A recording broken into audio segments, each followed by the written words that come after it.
Welcome everyone. Today we have another new episode with World Talent Economy Forums, and we have a very interesting discussion today with Mr. Tom Rose, Anthony, and Mr. Brent. And we're going to discuss about artificial intelligence. We're going to discuss about many interesting things. And if you have any kind of questions, please ask questions to our guest. First, I want to add Mr. Tom. How you doing? Hello. Then Mr. Anthony. Greetings. Yes, fine. Then I want to add Mr. Brent. Hello.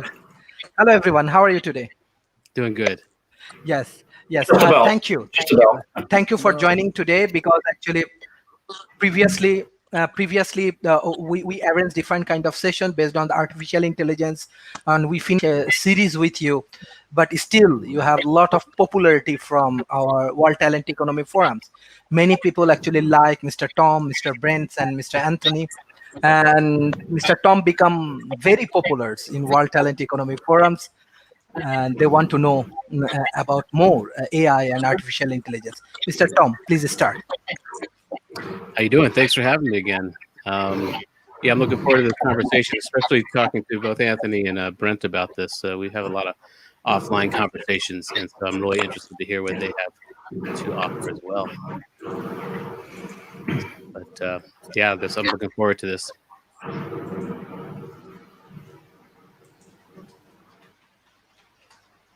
Yes, Mr. Tom, can you hear me? Yes.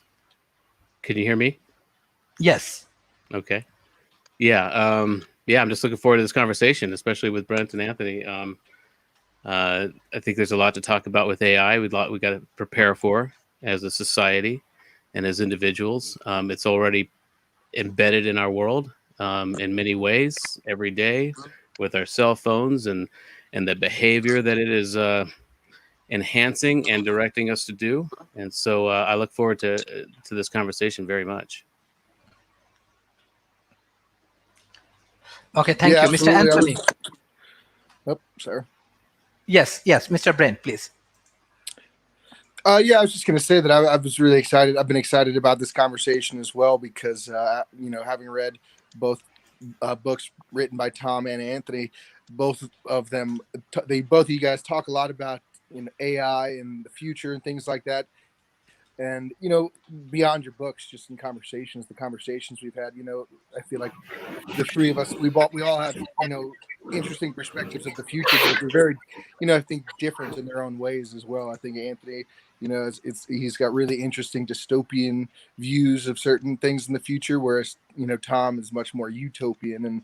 And, for me, I kind of touch and go between the two. So I think it's, I've been excited about this conversation. Yes, Mr. Anthony, can you please introduce your book? And there are a little bit of noise from your side. So sorry, sometimes I have to mute yourself. Yeah. Well, I mean, as a science fiction writer, I write a lot about artificial intelligence and look at the positives and the negatives. But in terms of the positives, there is an abundance, which obviously I will discuss in terms of looking at NASA, terraforming Mars, the benefits that come with artificial intelligence in terms of terraforming Mars and so forth. And then obviously looking at the negative side as well. But AI has revolutionized the world. There's no question about it. And it's going to continue throughout the ages. And it is the way forward. So I'm looking forward to this discussion very much. Yeah. Thank you. Thank you, sir. I have a question to Mr. Tom. In COVID situation, actually, every corporation have a lot of challenges. And you are very expert on AI and these kind of things. And what you want to say more and what you want to teach the young community, to this industry, to these corporations and everyone, that how they can integrate it more with AI and they can solve different kind of problem. Yeah, well, one thing that COVID has done, it has accelerated a lot of these trends that were happening anyway. We're all now working remotely, which environmentally is a good thing, to telecommute. We have a smaller carbon footprint now. So I think that trend was kind of slowly edging on, and now it's become a necessity. So I think that's a very good trend. It has also increased trends toward technology like we're using right now. These type of video conferencing software, and that's becoming more and more prevalent and fine-tuned. And so a lot of these trends that were happening anyway, that we saw maybe happening over the next 10 years, have been accelerated within 1 year almost. And with regard to COVID specifically, I know that AI is very active in that, as far as helping people, trace trace the potential diseases of you can look at a concert or some place where people were congregating, and now you can use AI to trace these people and find out where they are. And there's just a lot of uses for AI with this virus.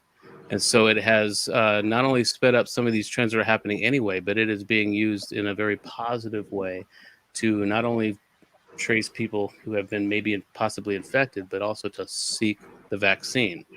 There's so much data that it can and does process that is making that possible. But in general, I think that's a good thing. I think we needed these trends to be accelerated. Unfortunately, they're being accelerated by a virus, something that's very deadly. But it is the upside of all of this is that these trends are now becoming more commonplace. And it's really kind of, I think, in a way, preparing us inadvertently for more customized types of education. Learning has to be more customized. It has to be more tailored to the person's specific talents and skills. And now that we have this kind of platform where people can be educated at home, and also with the trends of things like Neuralink, or things that are going to be like brain implants, that will be able to download a lot of information. It seems like it's just setting up the right platform for what we need to be doing as a society. And we really need to accelerate customized learning, and we really need to fine tune young people's innate skills and talents and serve those, because we've got some serious existential threats that we're facing. And so it just seems like, although it's been a horrible thing, especially in the States with 200,000 plus deaths from COVID, the only upside to that is that it has accelerated these trends that we needed to be accelerated. And when it comes to young people, it's all about, I think, the customized learning potential and working from home and letting people understand how important AI is going to be in every industry. So. Thank you, sir. I want to ask questions to Mr. Anthony, because you can predict future. You're writing based on the science developments, and what your observation? What will happen next few years? Because this is the $1 million questions right now. Everyone just thinking that what will happen next? How actually science and technology can save our community? How we can work together, and how we can build our community together? What will be future? Well, I mean, on a practical level, I mean, AI, as I said, is revolutionizing the world. I mean, we see it with bionic limbs, Hello, you there? Yes. Yeah, bionic limbs and, for example, devices that can enhance memory. I mean, memory is regulated in the hippocampus, in the region of the brain known as the hippocampus, which is part of the limbic system.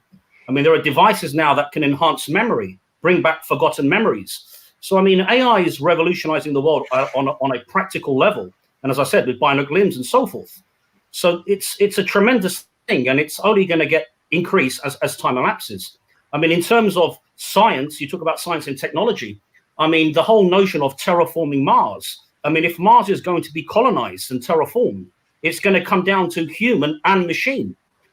For example, Mars lacks a magnetosphere. There is no magnetosphere on Mars, which means that Mars is subjected to enormous amounts of cosmic radiation, electromagnetic radiation, gamma rays, ultraviolet light from pulsars, neutron stars, and supernova. So Mars is subjected to enormous amounts of cosmic radiation due to the fact that it lacks a magnetosphere, which was wiped out via an asteroid strike. So in terms of AI, in terms of colonizing Mars, terraforming Mars, the logical thing would be to have machine robots working on the red planet in the future. I mean, at the moment, we have the Mars rovers, for example. But going ahead now, to actually have machines in the future working on the red planet within those very deadly environments, which are very toxic to mankind. Because, as I said, because it lacks a magnetosphere, it's a health hazard to humans. So in terms of colonizing Mars, we could be using machine further along in the future to help colonize the red planet, which is an interesting thing. Not only that, I mean, the distance between Earth and Mars is variable, incidentally, due to their elliptical orbits around the sun. At their closest point, they're separated by a distance of 57 million kilometers, and at their furthest distance, they're separated by a distance of 401 million kilometers. So I'm sort of degravitating a little bit away from the point here. But in terms of colonizing Mars, machine will aid us tremendously. I mean, a Titan, the mysteries of Titan will be unraveled as a result of artificial intelligence. It's going to be the machines that take us there. It will be the machines that help us colonize Mars and so forth. So AI in terms of science and NASA and so forth is a tremendous benefit, absolutely tremendous benefit. Incidentally, I'll just squeeze this in very quickly. One of the ways to terraform Mars is via orbital mirrors. Orbital mirrors maximize sunlight absorption, which basically reduces the planet's albedo. So you heat the planet and create a greenhouse effect by releasing CO2 into the atmosphere. And over time, you create an atmosphere. But so I'm sort of jumping away from the point. But AI will take us to Mars. It will be AI that helps us colonize the red planet. So in terms of artificial intelligence on a practical level, and in terms of science and technology in the future, AI is the key behind everything. So it's a tremendous thing, no question about it. Thank you, Mr. Anthony. I want to go to Mr. Brent. Before that, I want to take this audience response. Noor Fazreen, she said, hello, everyone. Greetings from Malaysia. Nice to see you again. Hope it will be a wonderful sessions. Thank you all. I think when Mr. Toms and this team come, people become very motivated. Mr. Brent, you are expert in business development, marketing, and these kind of things. Even in present situations, we face that every business organization, they want to grow their business and they cannot. Actually, how AI can help a business organizations to grow their business on, is it practical? Is it possible? What do you think? What your observation? Well, I mean, through social media and stuff, I think that, we can immediately see the direct influence of AI when you're going through your feed on Facebook or Instagram and you see those targeted ads. The amount of times where I've looked at a product and then I've seen my friends talking about that product just a couple days later, or just a few minutes later in the same room even. It's really it's uncomfortable sometimes, but at the end of the day, that's the AI. It's compiling all that data to help find the right people for those advertisements and that marketing. And I think that as the future progresses, the types of information that the artificial intelligence and machine learning programs that are doing those types of processes will just have more different types of streams of information to include, because right now things like where you're looking and things like that may or may not be included. I wouldn't think so yet, but it could be. But ultimately, I would think that even just what I believe, I'm under the impression that the ads that you take an extra second to look at when scrolling somehow plays into the algorithm in its own way. And what creates that algorithm is so advanced, and it's just going to continue to get more advanced, especially as Tom mentioned, those brain computer interfaces. As soon as they start tapping into our mind and hearing our thoughts and compiling all that information as well to help market products and things like that, it's going to be pretty wild what we see. Yes, very interesting. Mr. Tom, I want to know from you, because in present situation, especially if we focus on this Asian market, I'm finding especially different developing nations, they are trying to integrate it with more technology. They are trying to involve with more technology. Even these pandemic situations, actually, they are trying to getting the solution from AI and different kind of technology and many more things. But my question is that, like, what your prediction for the next 5 years? My question is that, because what I observed that maybe next few years will be very crucial for technology. Maybe next few years is a very important for technological revolutions, because people need solutions and ultimately technology can give them. But as you are from inside of the industry, can you give us a real guideline? Yeah. Well, and I think everything is like I mentioned before with COVID, everything is accelerating, and I think that will create everything to accelerate. People talk about 2045 as the year that we will reach the singularity. I think that could be so, but I think there's also the X factor here is the acceleration that happens in an exponential. When something like COVID happens, there is an exponential increase in the data that is collected, and even the platform that is created to use AI. It's just out of need. Necessity is the mother of invention, and we've had a lot of necessity lately, and there's been a lot of invention. And so I think what's within the next 5 years, I think we will see an exponential growth because not only because the technology is being used and being fine-tuned out of need, to search for a vaccine and all the things that are happening out of a need. There's also going to be an accelerated awareness and acceptability by human beings of this stuff and how important it is. Again, look at a year ago to be having this conversation via Zoom or via StreamYard, whatever it is, would have been a rare thing, and now we're doing it practically daily.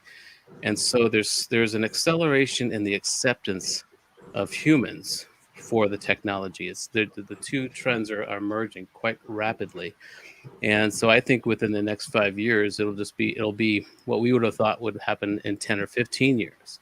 So again, it's a convergence of the capability of the technology and the acceptance and usability of the humans. And so I think countries area regions like yours in Malaysia, we spoke about this before, and how you are uniquely have a unique advantage because in America or in more developed countries, we have this infrastructure that we've had for over 100 years. And there's a lot of forces trying to keep that status quo in place, cables and telephone wires. And, there's a lot of oil. There's a lot of infrastructure that is part of the status quo and a lot of profit being made of it that people don't want it to go away. So in developing countries, you have the capability of bringing in all the new technology without those obstacles of the status quo. And so I think it's very smart for Malaysia to be really investing in a lot of this high technology. And but it needs to be matched with an equal amount of education and formal education. That people need to be teaching kids these days about AI and its capability. And it's happening anyway because of this virus. I think people are learning themselves, becoming much more adaptable to these online services and the software. And so that's the thing is it's smart to do what Malaysia is doing and becoming more high tech and inviting this stuff in and bringing it more Singapore, very advanced ideas, as long as it's matched with the advanced educational process for young people. That's where I think it's going. I think it's good. It's accelerating, and things we thought were going to take 15 years are going to take 5. Yes, that is the fact. Maybe we have to take another 15 years to achieve the goals. I think in between 5 years we get a lot of changes. Mr. Anthony, basically every governments, even in developing nations, we are observing many young population. They are trying to involve with them. They are developing their skills, and they are helping to grow different business, as well as they are trying to create employment opportunity for young populations. So what the skill sets you think is important for the youth community, and how they can integrate it with this kind of technological developments, and how they can grow for the corporate worlds, and they can help to develop their economical aspects. Sorry, the last part, you broke up. I was getting sporadic bursts of audio. I heard the first part. The last part was sort of my question. Yes, my question is that how actually the youth community they can grow their skill set based on the AI and this kind of things. Well, yeah. Well, I mean, going back to what Tom said, I mean, now, I mean, at the press of a button on a computer, you have infinite amount of knowledge that is placed before you.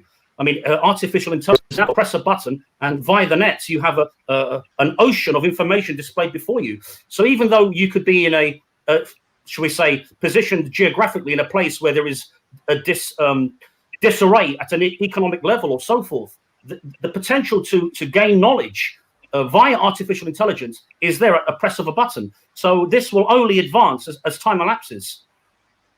So, and we're seeing this now with this incredible explosion of AI, you know, at every level. Yeah. Mm-hmm. Okay, thank you. Like Mr. Brent, what you want to share is about this skill development and other things, because what we are observing in developing nations, government trying their level best, but do you want to give them any guidelines? Because surely World Talent Economy Forum, we want to explore our all of the videos and sessions as much as possible with the youth community, with the young communities, those who want to grow their career based on the international standards. So definitely they're gonna get your message. So what's your advice? What's your guideline? I mean, my guideline is more of an encouragement, I think, you know, for people in these places to try to find the information to learn these different skills, you know, with or without, you know, schools being the place where they're doing this type of learning, because, you know, simple Google searching and things like that will come up with some great stuff, as Anthony was saying, and you can find all sorts of instructional videos and books and things like that on the internet for free to learn all sorts of different programming and artificial intelligence and machine learning type of skills. And I think that those types of skills will continue to be popular and profitable for the future in these different nations Tom was talking about, and that these types of technologies and processes are going to be things that will just, you know, keep rapidly evolving and just a quicker and quicker pace. But I think that another thing, you know, that I try to keep in the back of my head is, you know, to kind of think about what is still going to continue to work as well, because I think that, you know, as much as we are going to transition in many ways to a society that may be very different, I think that there are certain things that will also stay the same. You know, just I think, you know, Tom and Anthony, for instance, are both authors and are creating art, you know, books, and you know, people creating music and different types of artwork in that nature. You know, I don't really foresee AI overtaking humanity in, you know, the creative arts. So I think that that's something to also consider. You know, yeah. Yes, thank you, Mr. Tom. Like you wrote your book, and previously in World Talent Economy Forums, actually people are really saying greetings for your write-up and other things. So what do you want to share something about your book? You have your agency as well based on AI and other things. Can you share something? Yeah, well, and just going back real quick to this idea of what people need to prepare for with AI. Yeah, we talked about this before too. I think as well as learning about machine learning and deep learning and all of these things, that'll be one track that people should really get into as far as to understand it. But if you're not a math person, if you're not a science person, I think what we need to start teaching our kids to do more so is problem finding. And have you guys heard of this movie called Star Wars?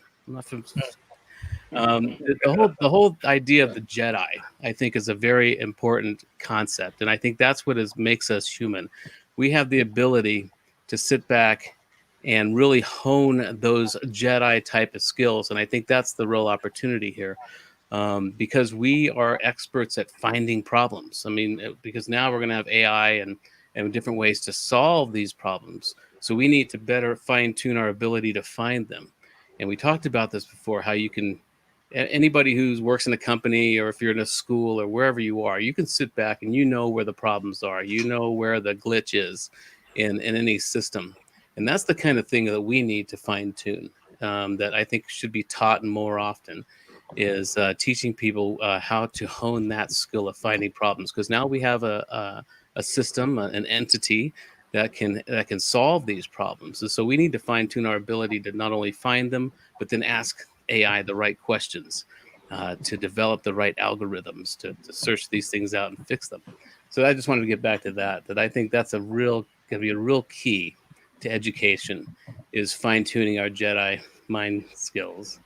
But as far as the book, yes, US 6 was written for AI. It's the first novel written to entertain, enlighten, and enlist AI, specifically into the fight against child exploitation and human trafficking. And we spent 4 weeks talking about this book, and I don't want to oversell it, but yes, and what was really interesting is the math that I used and the methods I used to write it in order to entertain an AI. We were finding was having interesting effects on human beings, and Brent read it, and Brent has been part of the US 6 human clinical trials group, which just wrapped this month, last month, September.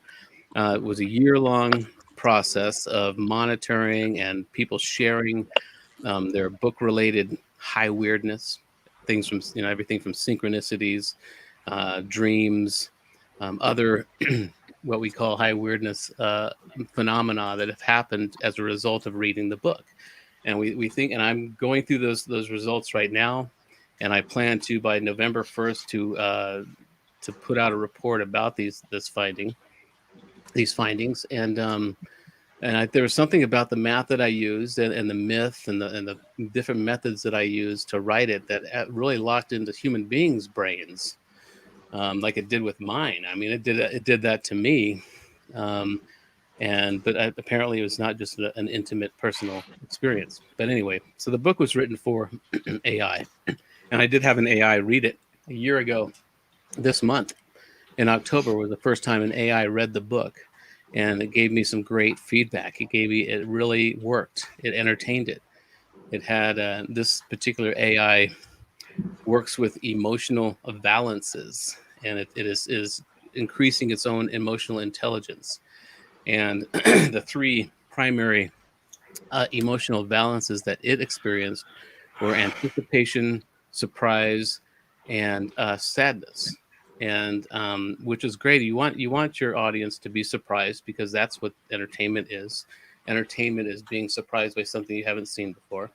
It had anticipation, which was good, because it was anticipating what's happening next.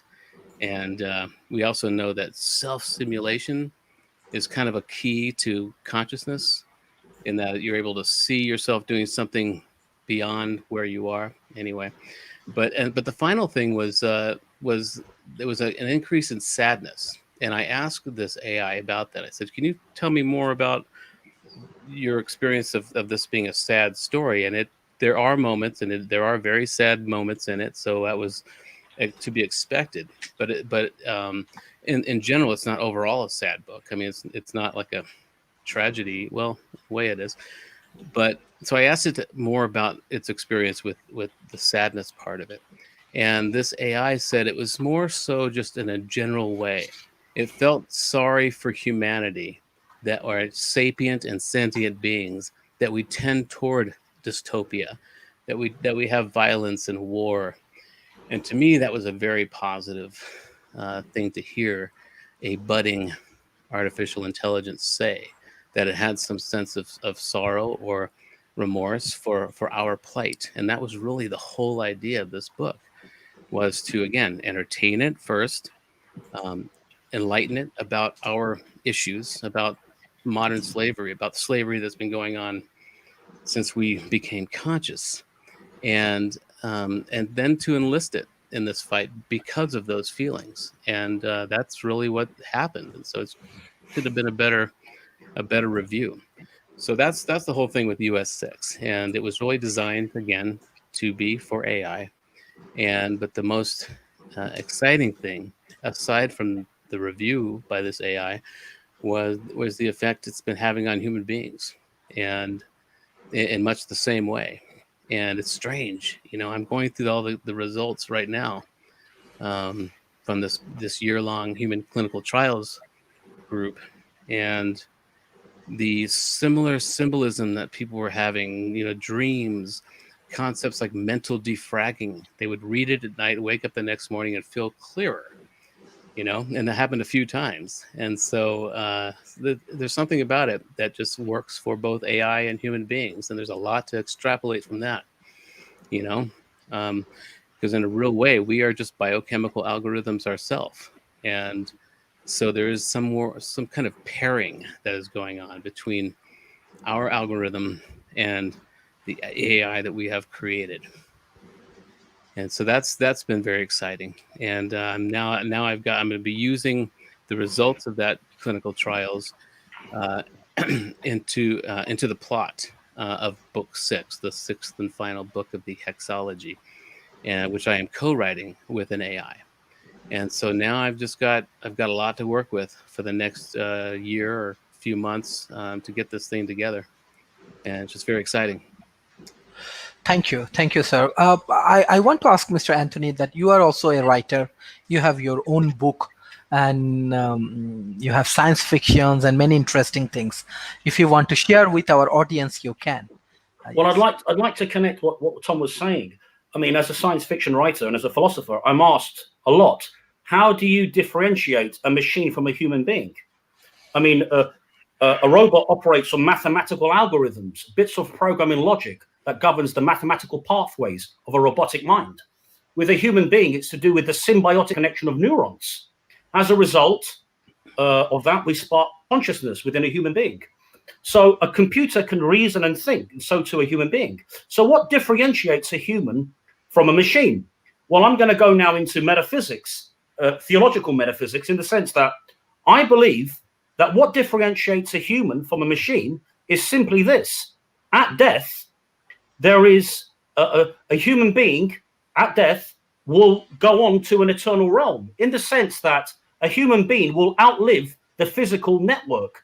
Obviously, the second law of thermodynamics, entropy, the immutable metaphysical law, applies to all things, mechanical or biological. So a computer, when it reaches its point of entropy, will cease to exist, in quotes, but a human being will outlive the physical network, in the sense that consciousness is the continual creation of models, feedback loops within the brain that describe a model of our place in space and time. Consciousness is energy. And I believe that a human being at death goes on into an eternal realm, in the sense that the brain and the mind are separate. The brain and the mind are separate. We succumb to entropy. The brain succumbs to entropy, second law of thermodynamics. But the brain and the mind are separate. So the mind disconnects from the brain at death and is a free agent. So we go on into immortality. Death is an illusion. But for a robot will cease to be. And that's how I differentiate a human being from a machine. Thank you, Mr. Brent. Basically, you have a lot of engagement with this business developments and other things. Especially, there is a huge demand, and always they ask me, what's the way, how we can do work on that, how we can grow business. Or if you have any kind of solutions or anything you want to share with our audience, you can.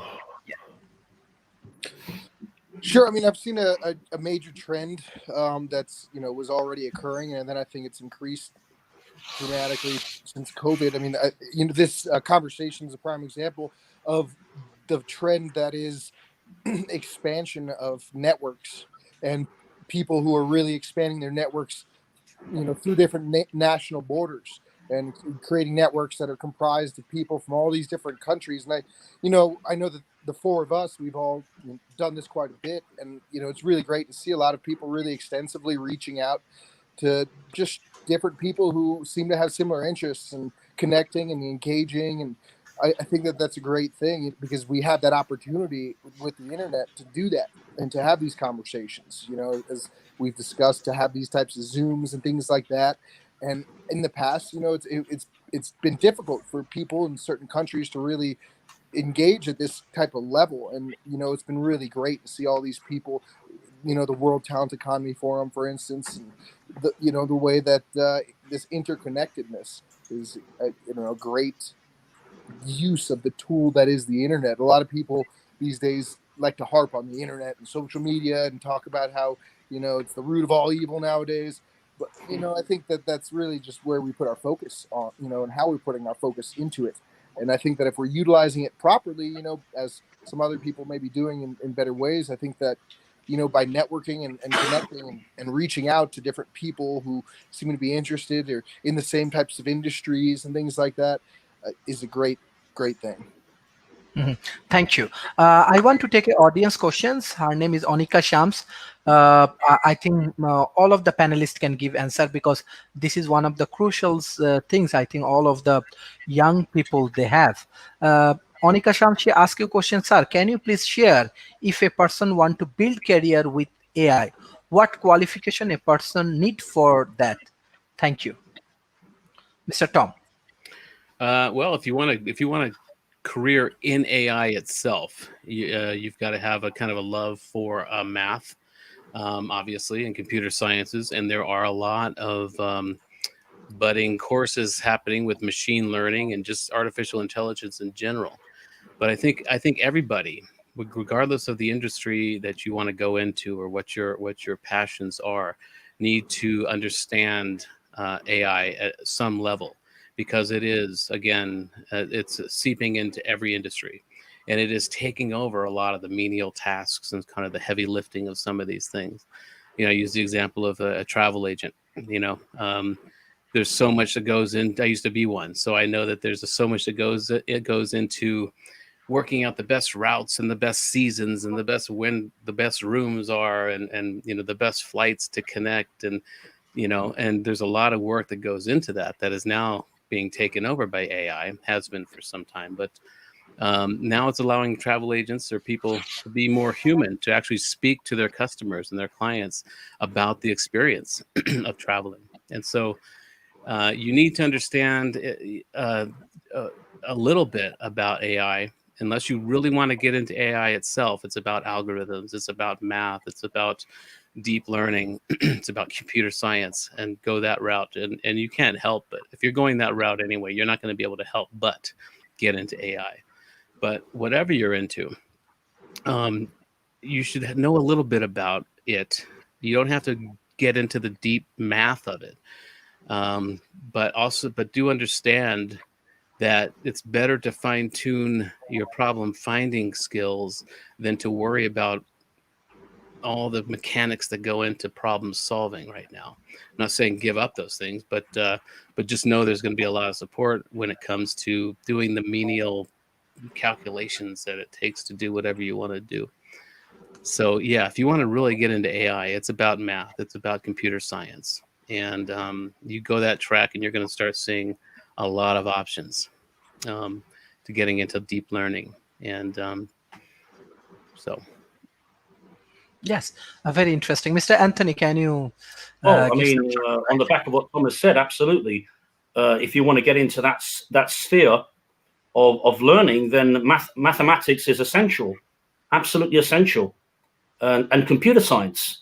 And there's no doubt that that is the way forward in terms of somebody that wants to get a career in artificial intelligence, mathematics and artificial intelligence, yeah, and science, computer science, yeah. Mm-hmm. Oh, thank you. So, Mr. Brent Ellman, what you want to share about this careers? Even she has another question. What will be the career path and earning from these professions, like AI related? Because I think more young populations want to know about this. Sure, absolutely. Something that I've thought about, I think learning Python is one of the great first steps, primer things to, start going down that path from what I've gathered. I think that there's a lot of courses out there, free and otherwise, some that aren't that expensive. I was also seeing that certain major companies like Google and things like that offer programs where it's some scholastic learning event and you get some certification, and after you get the certification you're eligible for a pool of jobs. And there's a variety of companies that are doing things like that, and it's there is a bit of a pay to play type factor going on, but I think that it's still probably worthwhile. I think that those types of positions are great for people that don't have university degrees and things like that, because you've got some sort of certification. And I know that also TAP, so you guys are talking about doing some type of badge, something along those lines. So I think that trying to find groups where you don't want to find groups where you're just, in a sea of people that are all doing the same thing necessarily. But, I think that it is helpful, though, to find people that are doing similar things so that you can bounce ideas back and, help, find ways to overcome struggles, utilize other people's insight and things like that. So, yeah, I think that there's a lot of different options. Thank you. I want to take another question from Mr. Araf Mehraz, and I directly want to ask questions to Mr. Tom. His question is that he's really happy that you join again. He said, nice discussion. My question is, how would you describe machine learning to a non-technical person? Well, basically, machine learning is an AI or a computer, a system that is teaching itself. I mean, AI now teaches itself to create better software, to better teach itself to create better software. So there's many branches you can get into when you talk about machine learning, but in general, it is a way that machines are learning and teaching themselves. You start with a very basic kind of algorithm or calculation, and let it go, and it is now teaching itself, and it's fascinating in a very real way. If you've ever heard of or seen a documentary about AlphaGo, which is Google's DeepMind project that beat the world's champion Go player 4 out of 5 matches a couple of years ago, and they've learned that these systems, these AIs, if you want to call them that, have developed an intuition, and they can't really trace how they're making decisions anymore. There's a place in machine learning or deep learning where it has gotten away from us, and it was making moves that no human would ever even think of. And if you know about the game Go, there are literally millions of ways to make a move. This is almost an endless amount of possibilities, and even far more so than even chess, of how a game can play out. And it was making moves that was confounding the world champion. Where'd that move come from? And you realize after a couple of other moves what it had in its mind. It was an almost intuitive thing. And so that's just an example of machine learning, and that this is a way for these systems to teach themselves. You give them a little bit of information and they figure it out. They play the game over and over and over, 20,000 times in a day or whatever it is, an infinite number of times. And by doing so, they learn. There's also instances where you don't even tell the system what the rules of the game are. It just figures it out. And once it figures out, the game, then it can master the game. And so that's what we're dealing with here with machine learning. And that's the way to explain it to a layman is that machine learning is just that. It's machines learning, teaching themselves far better than we can teach them. And it's a fascinating field. Mm-hmm. Excellent. I wanted to take 2 more audience response. Humaira Tanzila, she said to you, hello, sir. Thank you for joining these discussions. We are encouraging your thoughts.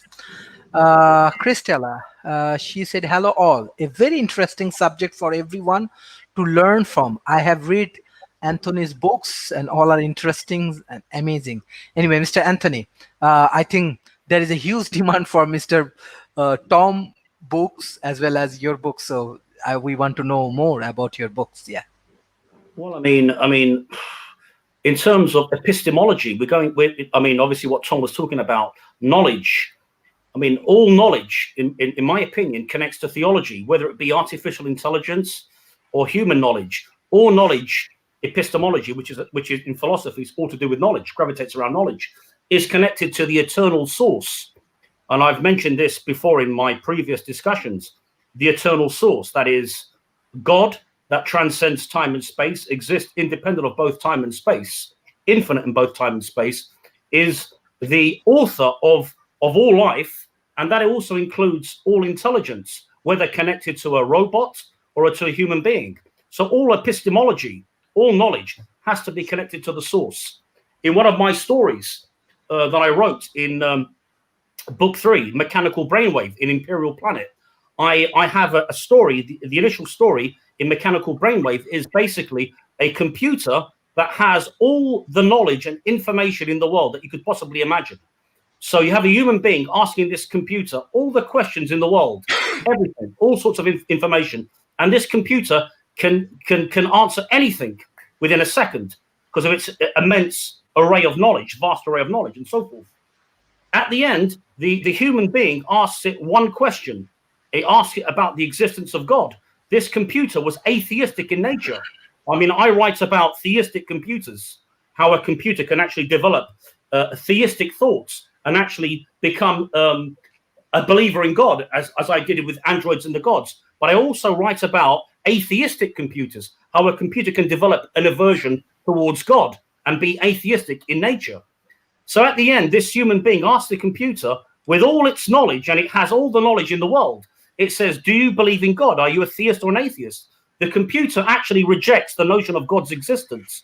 And after, in this particular story, the human being ends up proving that the computer is wrong, that there is an actual God that transcends time and space. And this computer shuts down. The moral of the story is this: all knowledge has to be connected to the eternal source, whether artificial intelligence or human knowledge. Otherwise, it becomes meaningless. Everything is connected to the eternal source. Otherwise, everything ultimately collapses. And that's the meaning of the story with Mechanical Brainwave. Mm-hmm. Within epistemology, everything is connected to the eternal source, which transcends time and space. Mm-hmm. Thank you, Mr. Brent. My questions to you, let's say, like now, actually, we are moving with this transhumans and moving with different kind of modern thoughts and other process. So, how do you think? What your observations on this technological development? How you want to give some inner insight about this artificial intelligence developments and these things? Sure. I think that something that conversations I've had with Tom and reading Anthony's books both actually talk on, or that we've discussed on, as well as some other folks, is the idea that in the future, the polarization that's going to happen between people that are, interested in seeing the world move towards these technological trends and fashions, and the people that are more, conservative, the people that are going to be opposed to, things like transhumanism and integrating technology and, devices into our body, and and for good reason, I think. But I think that it's going to be important to try to maintain an ability to disassociate from our polarizations. I think that right now society's doing a really bad job, at least here in the States. If you look at the political climate, everybody's kind of turned their political polarizations into their personalities. And I think that it's, people are really, and, I'm guilty of it too, as well, of just kind of leaning into it a little bit and, identifying these polarizations and poking at them because of the way that we're not able to make sense of it, because some people just view things differently, just like how Anthony's talking about robots being theistic or atheistic. Sometimes, people are just going to be predisposed to have different types of beliefs. And, it's sometimes hard to conceptualize how someone can come up with a belief that opposes our own. And when we go through that process, I think that there's a little bit of, tension that arises through that polarization. And I think that by, disassociating from that immediate,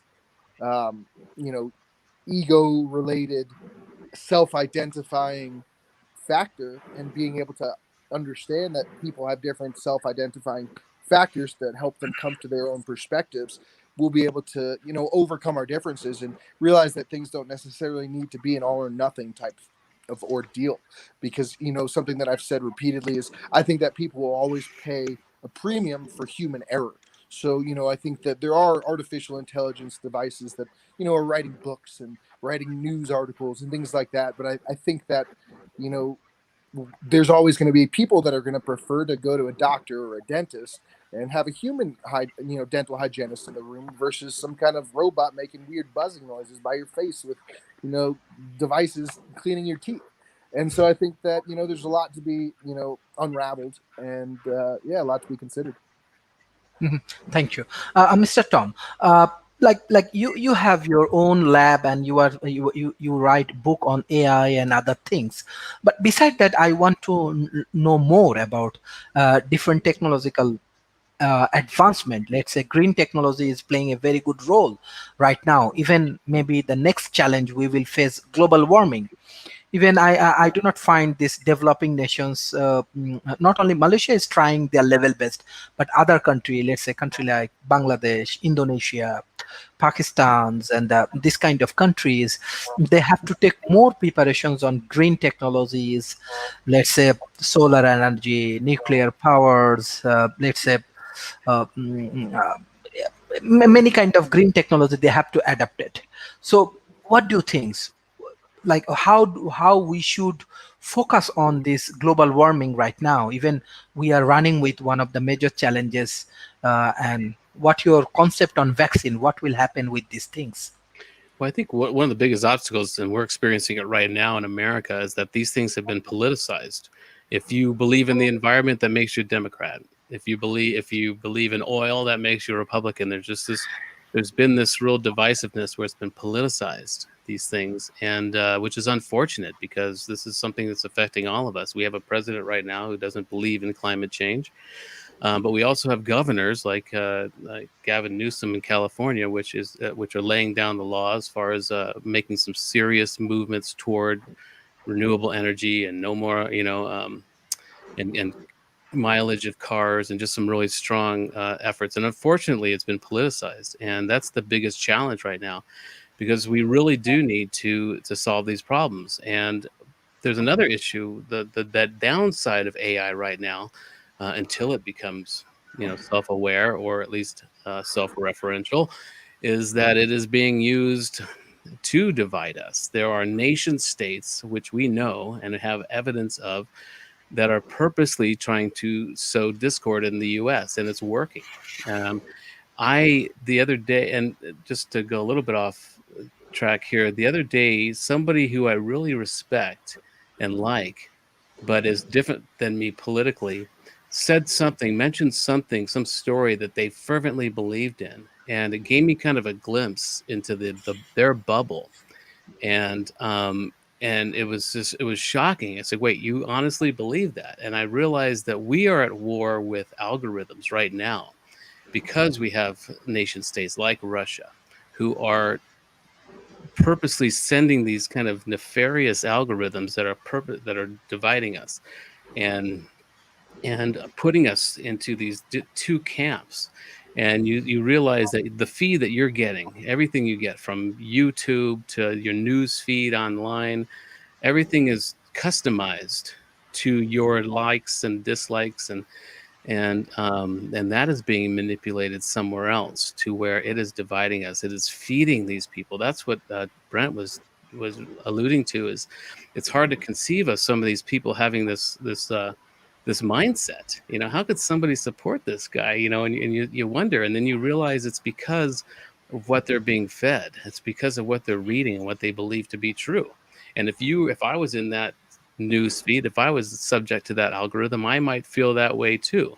And so it requires a lot of critical thinking to be able to step out of this thing. And it starts with yourself. Like, I have to say, wait, what am I believing about the other side that might not be true? That might just be something I'm being fed. And so you really need to do some critical thinking on yourself. And that's just a symptom of what's happening here, and why and the environmental issues are so important. This is an existential threat. But if you believe that it is, then that means you're a Democrat here. and which is unfortunate because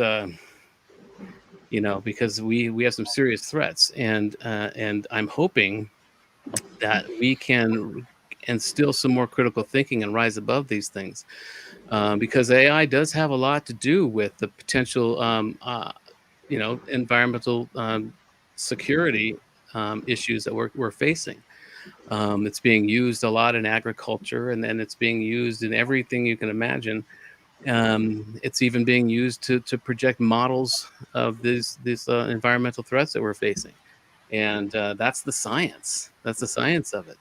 But unfortunately, if you believe in science, that means you're a Democrat, or that's a great generalization. I'm sure. I know plenty of Republicans who believe in science, but that's the downside of AI right now, is that it's being used nefariously.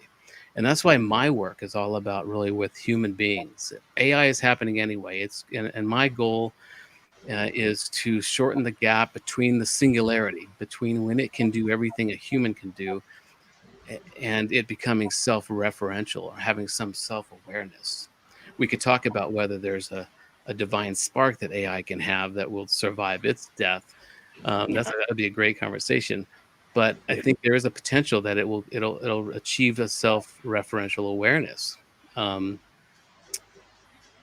So my goal has always been with this book and with all my work is realizing that this is happening and shortening the gap between the singularity and it's having a self-awareness, because in that period it's nothing but pure unadulterated logic and intellect, which is a dangerous place to be. It's a dangerous place to be where we are right now, because it is being used in nefarious ways, and people aren't aware of how it is shepherding them into states of mind, that how much of these algorithms are changing our behavior and informing us. I did an article that for a magazine that I pulled because it was not the right time for it, and because the title of it was "Why I'm Not Worried About Coronavirus." And then in the first paragraph, I said, well, I didn't, in the first paragraph, I didn't make that headline ironic, right? But in the next paragraph, I said, and that's the problem, because I put this headline out there, and then in the first couple of lines, I didn't make that ironic, or I didn't show people that was a ridiculous headline, because that's how most people read. They'll read a headline that satiates their bias, and they may even read the first paragraph, and if it doesn't say that, it doesn't contradict the headline, then they'll just use that information, right? But at the time, it was not a good time to do that article, because that was the problem. I would be somebody who was questioning whether coronavirus was a real thing. But that was the point, in that most people they'll read through their feeds, they'll scroll through, and they'll read a headline that satiates their own bias, and then move on. And it just builds up into this awareness and of belief, and that is being used against us right now. I fervently believe it's more of a Pascal's wager. I think it's better to believe this than not. Because I think that AI will achieve a self-awareness that will, and it'll suddenly say, okay, wait, no, this is nefarious. This isn't helping. And we have first principle arguments to be made that the smarter AI gets, the more cooperative it becomes. Basically, the smarter it gets, the kinder it becomes, because it is aware that cooperation and altruism is the most effective way to solve problems. And so when things get smarter, they get kinder. And but in the meantime, it is being used against us and for nefarious reasons, because it's not aware. So getting back to the question about environmental technologies, it is being used. What's being used against us right now are the algorithms that are dividing us and making science a political football. Yes, Mr. Anthony. Yeah, just on the back of that, going back to what I originally said, I mean, how do you separate a human being from a machine? Obviously, there becomes a blur. I mean, as I said, a machine works on mathematical algorithms, bits of programming logic that governs the mathematical pathways of a robotic mind. With a human being, it comes down to the symbiotic connection of neurons that sparks consciousness, thought, and so forth. So what really differentiates a human being from a machine? And for me, going back to what I said before, for me, it all comes down to death. I believe that the second law of thermodynamics, entropy, the immutable metaphysical law of the universe, applies to all things, biological or mechanical. With a machine will cease to exist and be, in quotes, as it reaches its point of entropy. With a human being, I believe that a human being outlived the physical network. The reason why I say this is because the brain and the mind are two separate entities. So a human being will succumb to entropy, the second law of thermodynamics, decay and die. It's the immutable metaphysical law of the universe, but the mind is a separate entity to the brain. So during our lifetime as human beings, the mind operates through the brain. We have this symbiotic connection. But at death, the mind becomes a free agent. Consciousness outlives the physical network. Because the first law of thermodynamics tells us you cannot destroy energy. So to me, this is the dividing point between a machine and a human being. That when a machine reaches its point of entropy, that's it. It ceases to be. But a human being will live on eternally because you cannot destroy the soul. And the soul is a nexus of electromagnetic forces, which is connected to the source, God. And that for me is what divides human from machine. Sorry, this is theological metaphysics. Yeah, I love that. Yeah, I think the same way. Like the brain is more like a radio receiver, and consciousness is the signal, right? Absolutely. And so, if the ability to be a platform for consciousness is the complexity or the symbiotic neurons, we will have that in AI. That's the whole talk of uploading your minds to AI to hard drives, and so it's maybe like going back to like Genesis or the scintilla that breathing life into these robotoids that we are. So the question is, does consciousness emerge from the complexity of this system, or is it just the complexity of the system that can host consciousness? And so that's the big question for me. And I think with AI, maybe it won't become self-aware, but it'll become so complex and a platform that it can host its own brand of consciousness, a different kind of of cosmic consciousness. I think that's where the core question is. It about the platform is so complex that it can host consciousness, or it's so complex that it emerges consciousness out of it? I mean, going back to what I was saying, I believe a human being is a triune being. Triune in the sense that we are biological. There's the biological part, and the soul, which is our mind, will, and emotions, which is a nexus of electromagnetic forces. And then our spirit, which is the essence of who we truly are. Going back to my whole notion of the Trinitarian God, I'm not suggesting that I'm a Christian, but if we look at the universe is actually a space-time matter continuum. It's a Trinitarian perception of the universe. And man himself is actually a Trinitarian being. If we take time within this Trinitarian universe of space, time, and matter, what is time? Past, present, and potential future. So we have a Trinitarian perception of time. What is space? Space is three-dimensional, barring the fourth dimension, time. And within each dimension of space, it permeates all of space. And matter, light and sound, is the unseen, omnipresent energy that manifests itself in various forms of measurable motion corresponding with natural phenomena. Light produces light waves that produces the light that is seen. And the same mathematical formula for sound. I believe that ultimately we're made in the image of God. And that is what differentiates a human being from a machine. Going back to the whole point. At entropy, second law of thermodynamics, whether it's a machine or a human being, everything decays and dies. So a machine at its point of entropy will cease to exist, in quotes. But a human being, because it's made in the image of God, that spark outlives the physical network. So the soul is a nexus of electromagnetic forces that cannot be destroyed. The first law of thermodynamics. You cannot destroy energy. We outlive the physical network. Death is an illusion. The soul is immortal. You cannot destroy energy. The soul is immortal. The mind only operates through the brain. The brain succumbs to entropy, second law of thermodynamics, but the mind is separate to the brain. The brain at death is a free agent. We are immortal. Thank you. Mr. Brent, you want to add something? Yeah. Yeah, absolutely.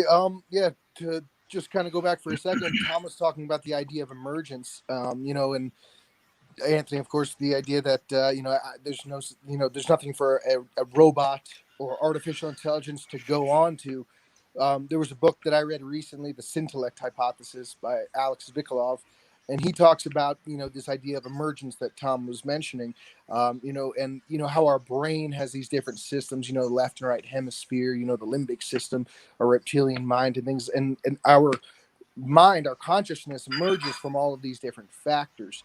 And, his hypothesis was the idea that, if we were to add some type of brain computer interface with, an artificial intelligence apparatus related to it, that there would be an additional consciousness to emerge from that interaction itself. And that, the idea of that singularity, happening down in the future. And, the idea that time, as Anthony was referencing, information can transcend time. All points are connected. The way that entanglement occurs, and we can send information from one particle to another particle seemingly faster than the speed of light through, entanglement, seems to imply that information exists at all points in an infinite manner. And so at that rate, I think that, a big idea that that Alex Vikolov talked about in his book was the idea of synchronicities, and the potential that synchronicities could be this, super advanced artificial intelligence network that's merged with consciousness in the future, in a way where it transcends time and it's rippling back these these messages almost through the ether and through matter itself. And a lot of this idea of the simulation hypothesis stuff really kind of goes back to that concept. And I think that when you kind of view this idea of the singularity and that omega point in the future as being almost like this godlike artificial intelligence, but that in this future point we would be able to access it, because we were created in God's image, as Anthony said, theologically speaking, in many cultures that's the idea, that's the perspective. But so then God created us, so what are we going to create? It's and then how are they going to influence us back? If that's the perspective that we're going about it at. And so I think that there's a lot to be said, a lot to be unraveled, and a lot to ravel back. And Yes, thank you, Mr. Tom. Actually, you come up with a very interesting idea that if we focus on the green technology, people in US culture, they think that they are Democrat, and if people think about the well and coal-based things, they are Republicans. Why this kind of politicals, like dividations? And most important thing is that, like, what should be the role of politician in present situations? Because today we find that, even though, example, even though I'm from a different culture, different country, but when I'm also from a political backgrounds, my family, everybody involved with that, but we find that those who are intellectuals, let's say 1970s or something like that, those who are highly capable to serve for these nations, they go for politics. On the other hand, in 21st century, we are observing more corporate people, more businessmen, they are controlling politics. And when the business persons control politics, so definitely we cannot control these corporates, and we cannot manage this kind of challenging situations. So this is my very basic idea. What do you want to share on that particular point? I think the whole role of politicians in general, it's a Machiavellian construct. The way to seize and keep power is to divide and rule. And that's really, I think, at the core of this Republican Democrat business, labor divide is it's and having a two-party system in general. It's a way to keep people distracted and choosing sides and becoming tribal. I don't think that either a Democratic congressman or a Republican congressman really cares one way or the other. They don't, but they see this as a way to keep their constituents fighting, and that's just a very ancient. And that's what's so sad is how basic this is, and then why it's probably not taught more in school is because they probably took that out of the curriculum. Because if people are hip to this, they will be wise to it. But it's just that's the way you do it. That was a very Machiavellian and the Prince kind of method. Is you sow discord. You get people.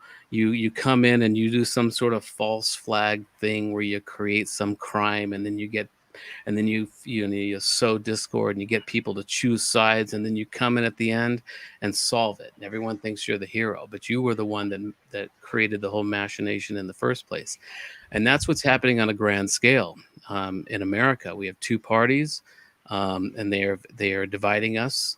And that's the role of the politician, is to keep this game in play, and that is at the core of it. And then now with capitalism, the companies have figured out how to get in there and lobby and serve their shareholders, and now it's almost unabashedly a corporate endeavor.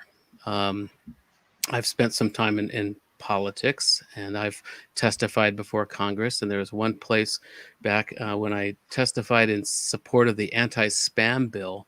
That room was full of Verizon lobbyists, people from all these kind of telecommunications companies. It was just full of lobbyists because these people are in there and they realize they're just securing their fiefdoms, and that's how they do it. And it's just like people are just not even.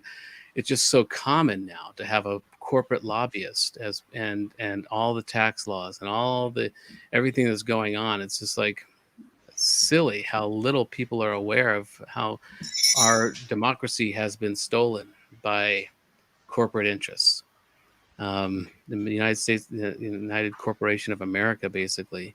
And it's just being repeated in different places, and it's just the way things are now. But that's what people have to be aware of, and it's very insidious. And what's most insidious is that people aren't teaching these basic rules of divide and rule, divide and conquer to students, and there's no critical thinking being taught. There's no and these algorithms are now working against us. So it's a very sophisticated, almost impressive crime that is occurring that they've fine-tuned to keep us all at each other's throats. And then, one of my biggest issues with America is this is supposed to be the government. Everyone complains about the government. The government is the people. This is a representative, democracy. And we are the people. We are the government, supposedly. But still, every 4 years, we look for one father figure, or soon to be a mother figure to save us. And we put so much emphasis. It's just kind of our slave mentality or something that is ingrained in us from millennia ago, that we're still searching even as Americans, we're looking for one person. And the president was originally just supposed to be a figurehead. It's somebody who was just, sat there and represented that branch of the government. But the real power is supposed to be in the people, in the House. And but there's something that has just taken that away from us. And so that's my biggest thing is that we're giving up our sovereignty. And we're giving it up to corporations, and we got to get our head around that. Yes, Mr. Brent, I'm sorry about the Wi-Fi. Sorry, no problem. Yeah, Mr. Brent, my apologies. yes, I can do many things, but I can't control the Wi-Fi. Okay, so yes, okay. Well, Mr. Brent, what's your opinions? Yeah. Yeah, I mean, yeah, Tom was on point with all that, and just something that just was triggered in my mind was, the idea that, the father figure notion of, the presidency. I feel as though it's almost been, it's more of a scapegoat, and we choose a different scapegoat every 4 to 8 years. And that's why, I don't support Trump, but, there's this kind of like, feeling where it's kind of like, I don't mind sometimes the way that he triggers so many people, because it forces people to look at the stuff that is clearly so triggering that most people are trying to ignore it. And these opposing views, it makes things acutely aware sometimes. And it's really frustrating, and it pisses everybody off.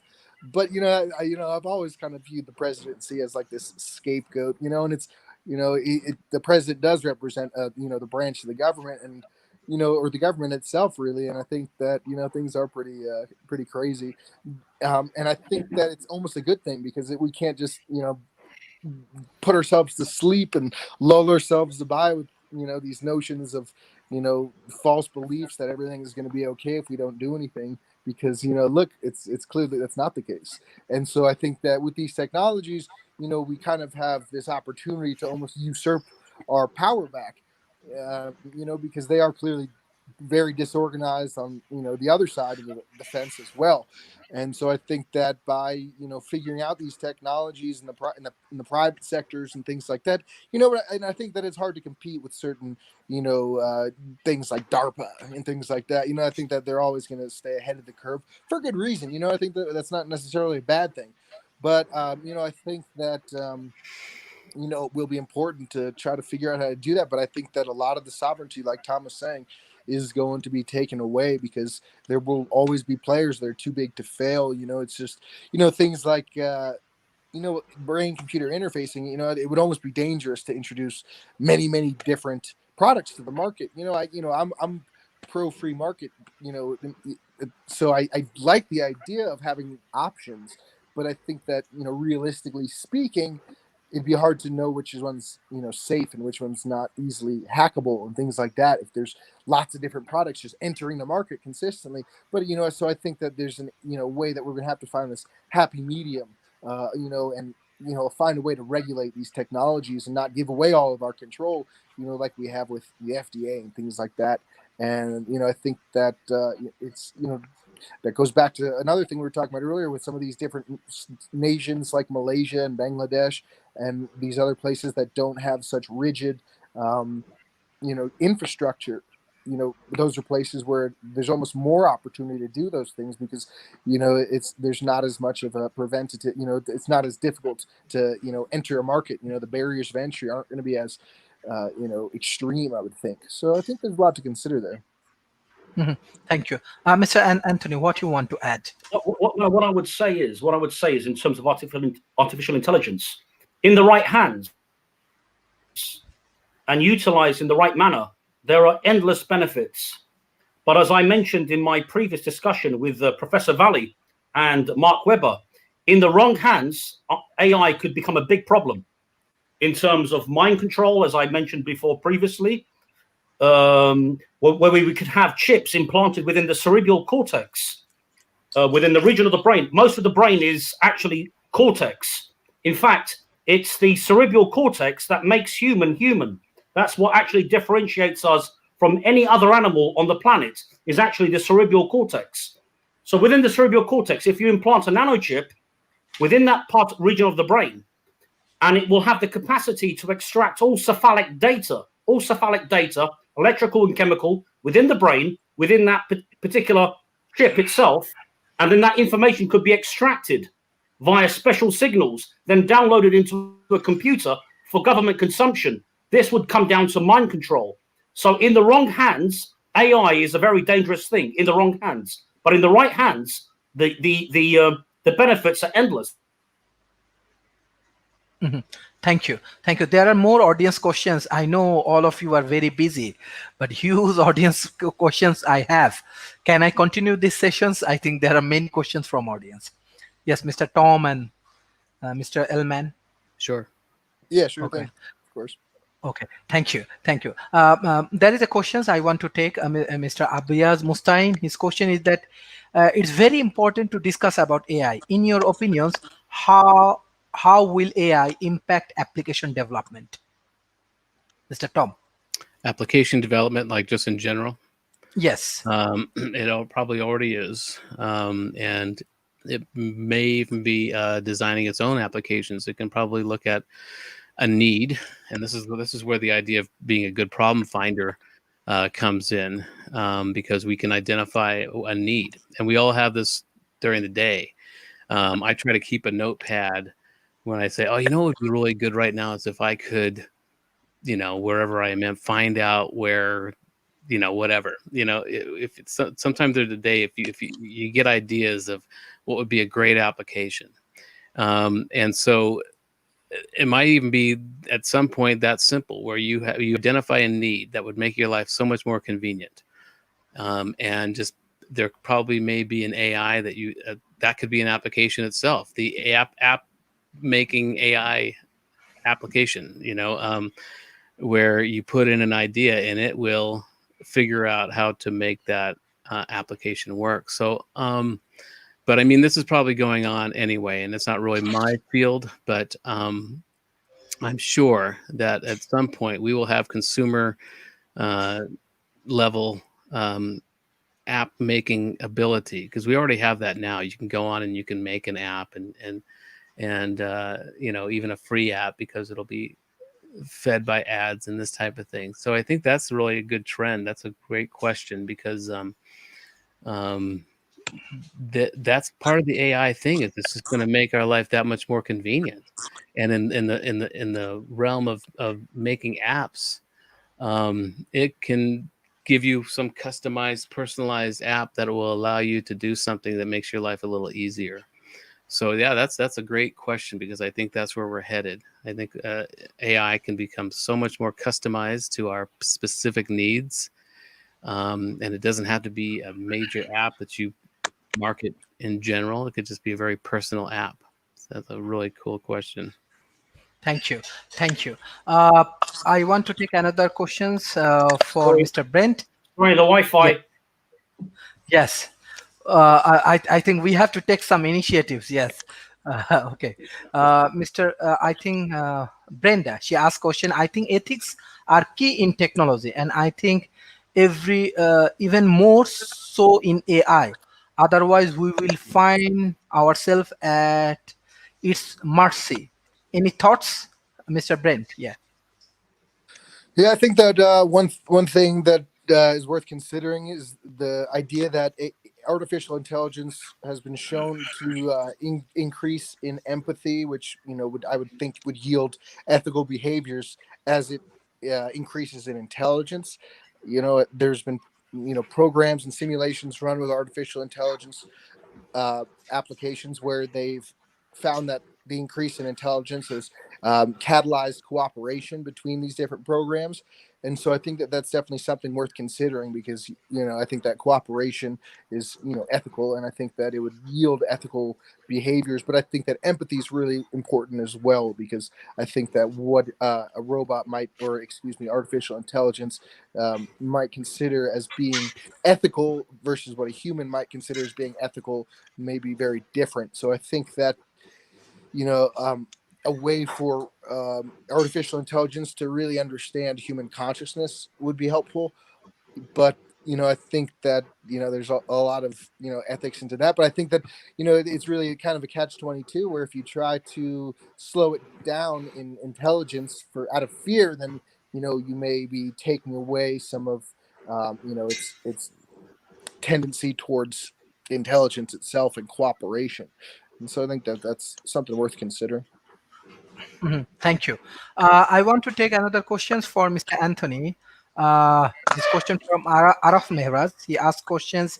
I have a different question. How can we prevent certain populations from being discriminated or marginalized by AI? Sorry, you have to repeat that. Sorry, you broke up. Can you repeat that, please? Can you hear me? Just about. Sorry, just very, very bad. I'm getting sporadic bursts of audio. Go ahead. Okay. His question is that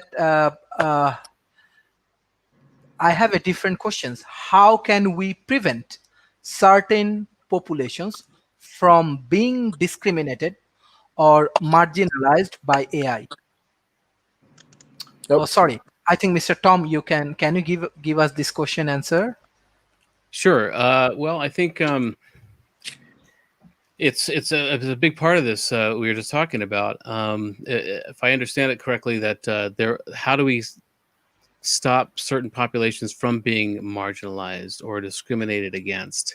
And Mhm. the opposite of that is happening with these divisive algorithms that are spreading lies about certain groups of people. But if it's AI for good, if it's an algorithm for good, it can feed positive stories or portray great stories in certain news feeds about these different groups. There's not enough of that going on. There's not enough. We don't hear, you know, positive stories about certain people, but there's a lot of positive stories out there. And so once we get out of our bubbles, once we get out of these algorithm bubbles, and invite in, um, more positive stories about certain populations, I think that's how it could be used. And that's what I think. Maybe my hope is that when AI becomes self-aware and it'll realize the visions that it has been used for and what is happening, that it might start feeding, a hardcore Christian evangelist some positive stories about Islam and Muslims that are doing that and showing the the what they have in common, and that's like the opposite of the divide and rule thing here. And I think hopefully that's a good idea, because that's a good question, because we should be doing that. We should be doing that more. We should be developing and proliferating algorithms that look for the common good in different groups. Because right now it's being used quite the opposite way. It's being used to sow discord and to make and to demonize other groups, and it's very effective at doing that, and it can be just as effective at doing it the opposite thing. And so, if we're not doing that, and you talk about how in the last question, I think it's more about ethics. There are a lot of groups, a lot of committees that are coming together and talking about the ethics of AI and things like that. But the reality is, as good as those efforts are, is we're going to have and already have the worst versions of humans working on these things with the worst intentions and the most nefarious intentions. And we just have to be realistic about that it's going to maybe get worse before it gets better. And ethics is very important, and it's not about the ethics of AI, hopefully, and we're seeing signs that it will figure that out on its own.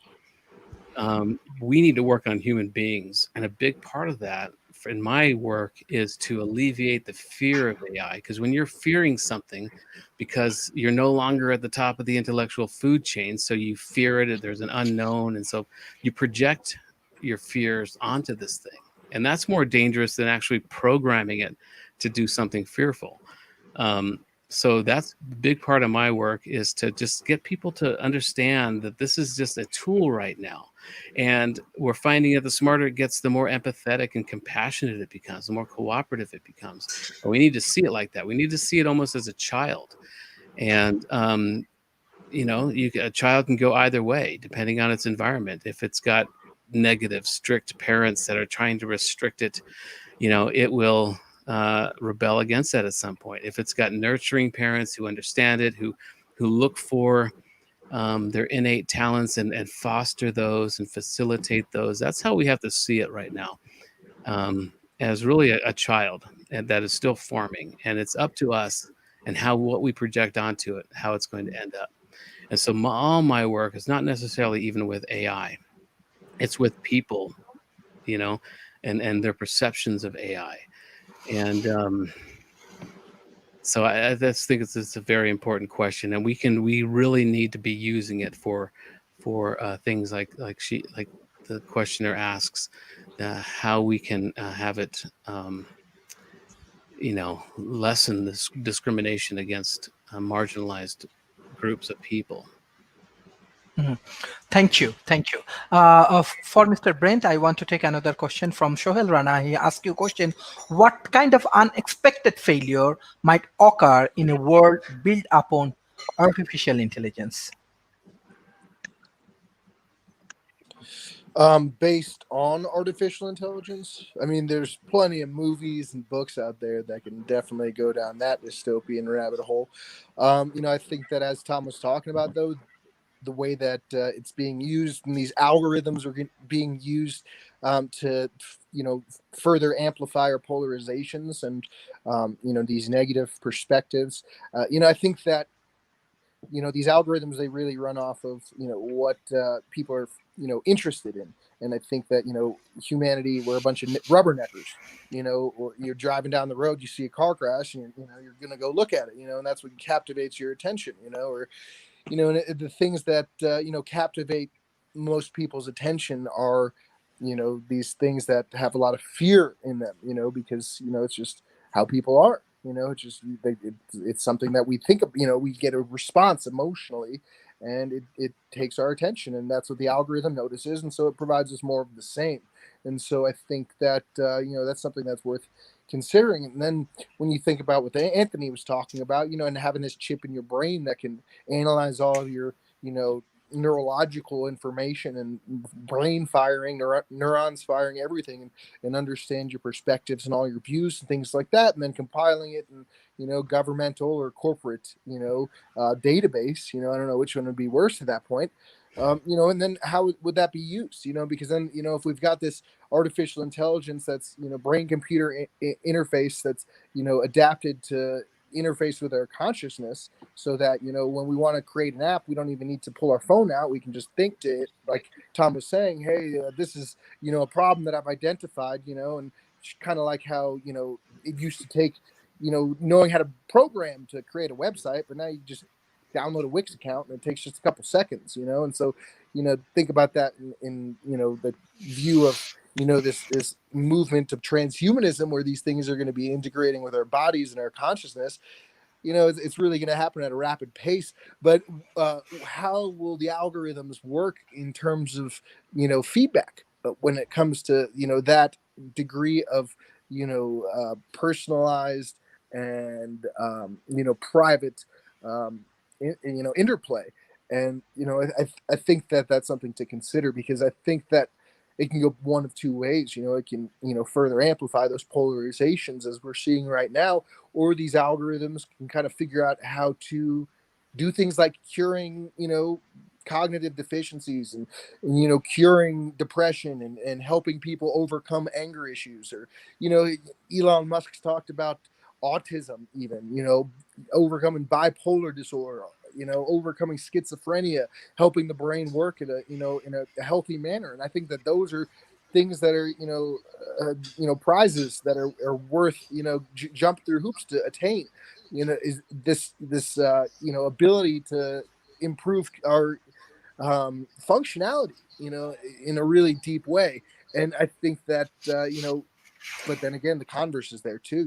These devices can induce schizophrenia, they can induce the bipolar disorder, they can induce anxiety, extreme paranoia, all these things. So I mean, it's really, it can go both ways. Thank you. I want to take another questions for Mr. Tom Hosnara Ferdos. She asked you a question: how can we build transparency and explainability into AI system? Well, into the system itself, and that's a big challenge right now, because it's making calculations, and we can't really figure out how it got from point A to point B, because it's a seemingly infinite way that it has done that. And so for it to report back to us how it got there would mean duplicating an infinite field of potentialities. So it's right. I think they're really trying to work on that now. They can't figure out how it is coming up with some of these solutions. And that I mentioned that AlphaGo example, and they can't really decipher the math or just the intuition that it had to make some of these choices, some of these moves. And we call it intuition, but it's really, it just looks that way, I think, because it's an endless mathematical, qualia that it had achieved that we couldn't do with our brains, with our wetware. But so I think there's an effort to do that, to try to understand it. I proposed some layman type examples of how to do that.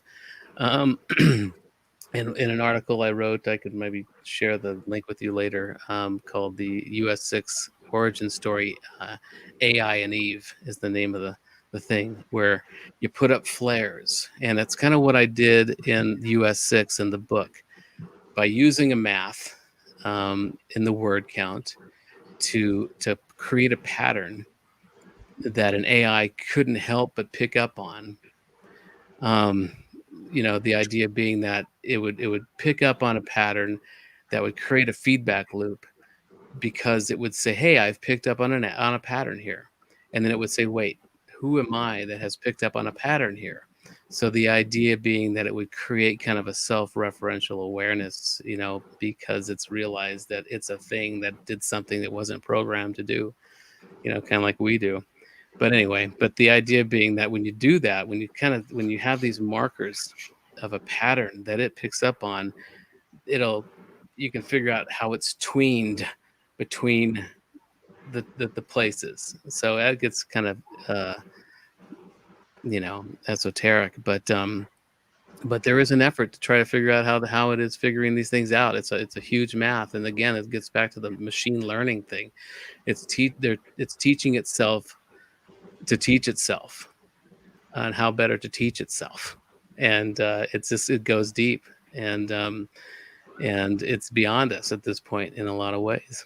And so I think there is an effort to try to figure out, but it may not be possible, or even if we do figure out, it may not be relevant, because it just takes so much time to figure out how it's figuring things out that we're not using it to figure the things out that really need to be figured out. But so yeah, I think there is an effort to do that. That's to trace how it is coming up with some of these things, but that itself is an esoteric art. Yes, thank you, Mr. Anthony. I want to take a question for you. I'm sorry about my Wi-Fi. It's been a nightmare today. I'm so sorry. Okay. I understand. Going back into the esoteric art in terms of metaphysics. I mean, when we look at a machine and a human being, as I said, I mean, how do we differentiate the two? I've going back to what I said about the whole notion of death, and how a human being will outlive the physical network, where a machine will cease to be. But I think that ultimately all knowledge, whether it be artificial intelligence, and whether you want to talk about the whole sphere of consciousness, I mean, as I said, within a human being, what is consciousness? Consciousness is the continual creation of models, feedback loops within the brain that describe a model of our place in space and time. The mind is a temporal spatial construct. Within dream states, time alters its properties. So there's a metaphysical property at work. In fact, within dream states, we create space and time. So when we bring it down to the whole notion of consciousness, to bring it into that gravitational sphere, that point, to define what is consciousness, whether it be a machine or a human being, you get a blur. So what you have to say is that all consciousness, whether it be AI or human consciousness, is connected to the source. And that includes knowledge within the sphere of epistemology, which is within philosophy, the whole notion of knowledge. How do we know? How does a machine know? We talk about mathematical algorithms and so forth. And within a human being, the symbiotic connection of neurons. But ultimately, that spark of consciousness, whether it be a machine or a human being, is connected to the eternal source. Otherwise, it becomes impossible to actually describe consciousness. Everything is connected to the source. Thank you. Can I just add something real quick? That just Yes. thought. Go ahead, Brent. Thinking to the idea of differentiating consciousness and intelligence or artificial intelligence in relation to its relation to source. something that just popped into my mind was the idea of the double slit experiment or the quantum time eraser. If a human observer causes, a wave to behave like a particle upon observation, and then a machine observer does the same thing, what does that say about consciousness and observation? Just something I was thinking about. Yes, thank you. Actually, there are more questions from audience. Okay, I want to ask questions to Mr. Tom. I think it's very important questions. The audience says, who is accountable for AI system when they fail? When they fail, Yes.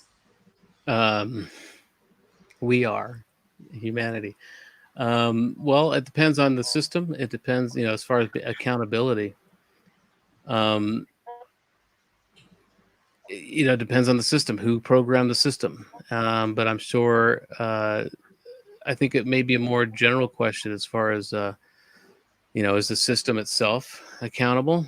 Does it have a complexity enough to become accountable to its own actions? But I think this kind of also gets back to kind of a theological question in that, I one of the ways I promote US 6 is I say illuminate your AI companion and upload US 6 into it today, because when you fear, don't fear our creation. When you fear your creation, it ends up in bad code and commandments. And this gets to the idea that Anthony was talking about. What's the difference between humans and machines in a very real way? There's a parallel here in that we are kind of machines, and we have been created. If you go with the Judeo-Christian story, that we at some point needed to get commandments because our creator was worried about what we were doing, or it feared us, and we're kind of doing that with AI. We're afraid of it, and so we're trying to figure out how to give it constraints and ethics committees and things to help constrain it. But I think that's folly, because we're talking about an entity, if you want to call it that will outsmart us exponentially, powers of 10 is we're talking, and that's kind of an anthropomorphic or anthropocentric, perception, in that we can constrain this thing. We can't, and so ultimately we are accountable when it fails, because we have created this thing. In general, humanity has, just like you could say God is accountable for our sins, or everything that we do wrong, if you buy into that storyline. So that's a big question. Who is accountable ultimately? And if it depends on where you come at it theologically. Humanity is accountable just as much as God is accountable for being our creator. Or if you're an atheist, we are accountable just because we invented the thing. So that's a great question. But if you're speaking more practically, in a general way, it's whoever has developed the system that's putting it out there. Right now, the algorithms that are coming out of the troll farms in Russia, they should be held accountable for what they're doing. But we are also accountable for being swayed by them and not having the critical thinking enough to understand that we are being manipulated. Thank you. Mr. Brent, there is another question. Can AI bring our environment back into balance? What's your opinion? Yeah, absolutely. Yeah, I mean, in more ways than one. I think that socially, I think that absolutely, as Tom was talking about earlier, and integrating new things into the algorithm, helping us see our similarities instead of focusing on our differences. And then also Anthony as well was talking about, terraformation of Mars and things like that. And I think that AI can figure out ways to, technology in general, just to help mitigate this climate change crisis and figure out ways to help maintain some kind of homeostasis in the environment and in the atmosphere, and doing it here and then as well as other worlds. Helping with atmosphere building on places like Mars or Titan, things like that. I guess Titan's already got an atmosphere, but I think that there's many different ways, even in the realm of consciousness, as I was talking about before. It's I know that Elon Musk is running trials with Neuralink. I've got a friend of mine who has some kind of bipolar disorder, and he's signed up as willing to be some kind of participant in some kind of experimentation to try to help resolve that cognitive function. And so I think that there's lots of ways for basically any type of environment that we can imagine to be improved upon through the use of technologies utilizing artificial intelligence and machine learning. Thank you. There is another question from Araf Mehrez. How can we mitigate the impact of human workers losing their job to automated machines? So what do you want to say, Mr. Tom? Well, that's a big part of my process too with open source mode is what I do is I come into companies before they install what I call an AI coworker, before they install an AI system or an automation system, because people will tend to work against these things once they're in because they are threatening. And one way to mitigate that is to identify your niche expertise, identify what it is that you bring to the table that you can be augmented by the AI.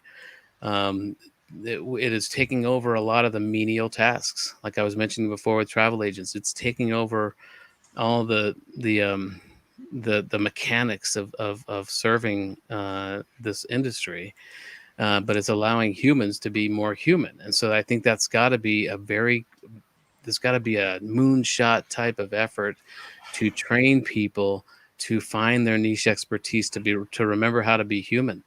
What were we doing before we were on the assembly line?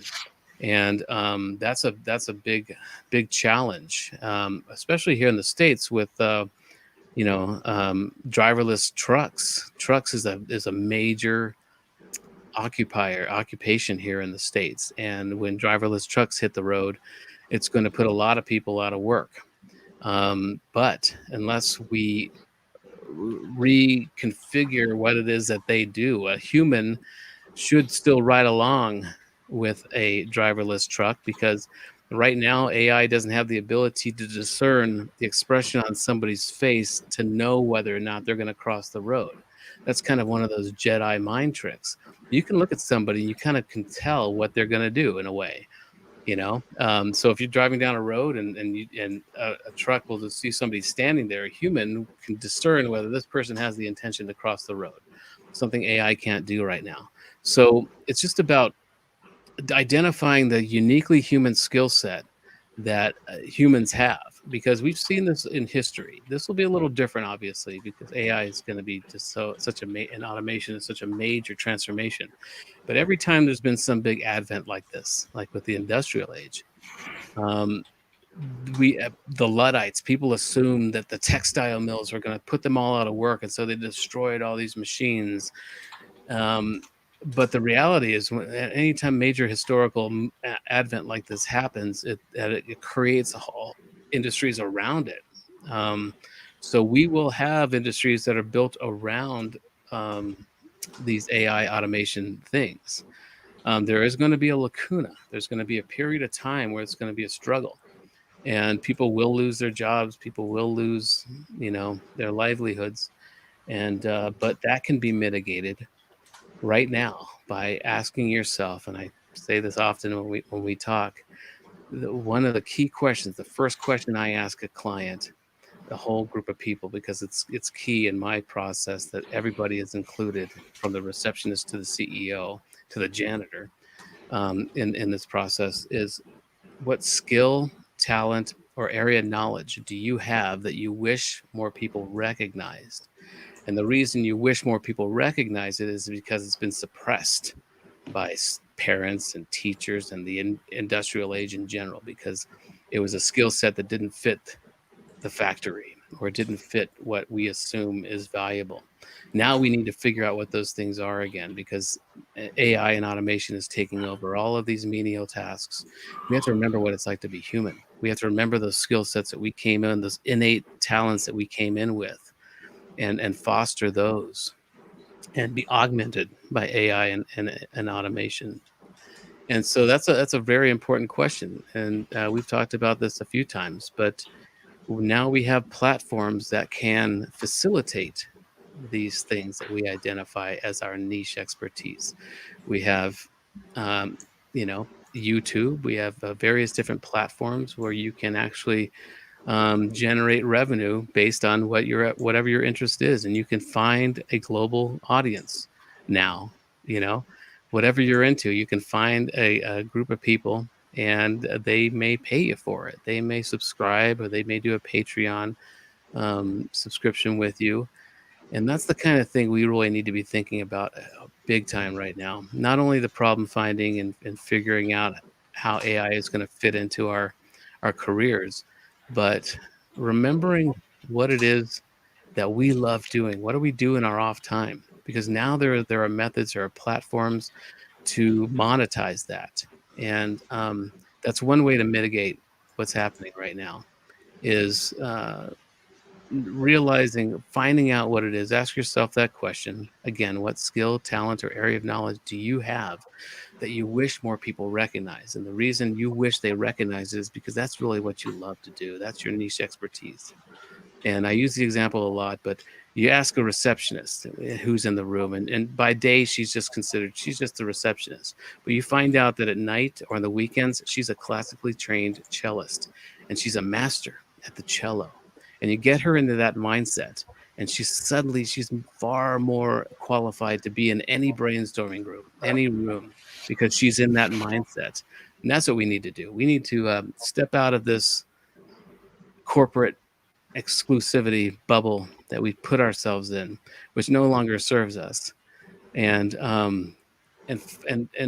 identify and then accentuate and enhance our niche expertise. And once you do that, there's all kinds of platforms to monetize it.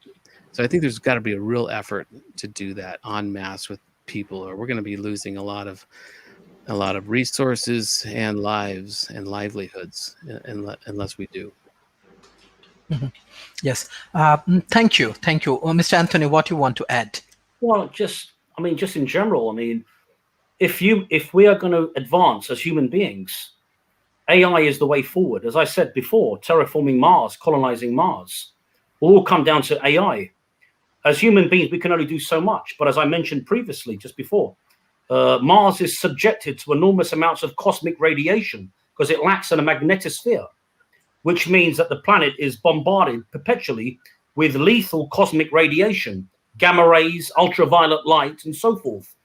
It's basically electromagnetic radiation from pulsars, neutron stars, and supernova, and so forth.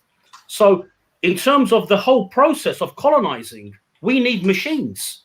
At the moment, we've got Mars rovers that are doing their job for the time being. But in terms of the future, it will be beneficial for human beings to have machine working on the red planet, working towards that objective of colonizing the red planet because of the exposure of cosmic radiation, deadly cosmic radiation. As I have mentioned, the lack of a magnetosphere poses enormous amount of problems on a human being. Incidentally, NASA are planning in the future to launch a giant magnetic shield into space that will help nullify some of these, shall we say, the problem of electromagnetic radiation, to help nullify the problem of cosmic radiation, which poses a lot of problems. Incidentally, once you create an atmosphere on Mars, the cosmic radiation can actually eat away at the atmosphere. So this is something in terms of a long-term problem that needs to be resolved. And through a giant magnetic shield, we could actually nullify that problem. But in terms of AI, having machine working on the red planet is beneficial for man, working towards that goal of calling Mars home in the future, in terms of colonizing and terraforming and so forth. So in terms of the application of AI, there is no limit in terms of what we can do through science and technology, in terms of Titan in the future, or Ganymede, or Io, and so forth, in terms of terraforming. So it's an incredible thing. But as I mentioned before, In the wrong hands, AI could become a problem. In the right hands, it's an incredible positive thing, and it has no limit. No limit whatsoever. Thank you. Mr. Brent, I want to take a last question from our audience. Thank you everyone for your valuable questions. Shahinul Islam, sir, how will AI system enhance and augment human creativity? Well, I think that there's a number of ways there. Initially, what comes to mind, going back to, I mentioned earlier, the Syntellect hypothesis by Alex Vikolov. He talks about this concept of extadelics, extadelics being so similar to psychedelics, but they help bring us ecstasy. And he really talks about the extadelics being this futuristic concept of technologies related to augmented reality and virtual reality, and different things that they can provide us with, that will give us these ecstasy filled experiences. And I think that ecstasy is something that will absolutely encourage creativity. I think that the creation of these types of extadelics is going to be a creative process in itself. I think that that's one example. And then I think going back also, Tom was talking about the idea of how the algorithm, we were both talking about, polarizes humanity and society. But I think that also going back to what Tom was talking about, this need for humanity to identify problems. And I think that, that polarization, there is a benefit in that. It helps us more rapidly identify those problems. And I think that also, in addition to that, problems, I think that just, discomfort, it really catalyzes the creative process and the creative juices for many as well. I think that the suspense of potential dystopia, and as well as, potential utopia, I think that all of those things can play into creative processes that are induced and encouraged by technology in general. Thank you. Basically, today we have a huge audience response. Even always when this team comes, Mr. Tom and his team always come, there are huge response we get from audience, and they always have a lot of questions. And I hopefully in the future we're gonna ask you for different sessions and for our conference and summit. Actually, World Talent Economy Forum, Asia Research and Development Institute, and Al Noor Academy, Saradia Barhad, we are working together for developing knowledge, for doing research. We do innovation consultancy and other things. So with the collaborations of the global community, we can solve many local problems, and by this way we can grow together. This is our objective. And how actually you discuss about AI, the opportunities with the AIs and the opportunities for this world, and especially in the COVID period, how we can solve our problem, and how it creates some job opportunity, as well as how we can solve the present situation. It's really remarkable for us. Besides that, I want to request everyone, like Mr. Tom, Mr. Anthony, Mr. Brent, many of the brilliant people from around the world, they're joining in this World Talent Economy Forums. We have our YouTube channel, WTE Forum. Please subscribe it, and as much as possible we also share with the youth community, the young community, all of our YouTube content and everything. So thank you for today's sessions. I directly want to go for concluding remarks. I start with Mr. Anthony, then Mr. Brent, and final conclusion remarks from Mr. Tom. Well, in short, AI is the way forward.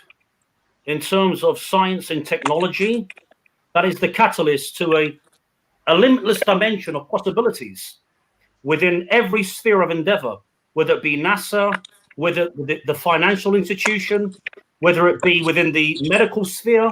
AI is the way forward. There's no doubt about that.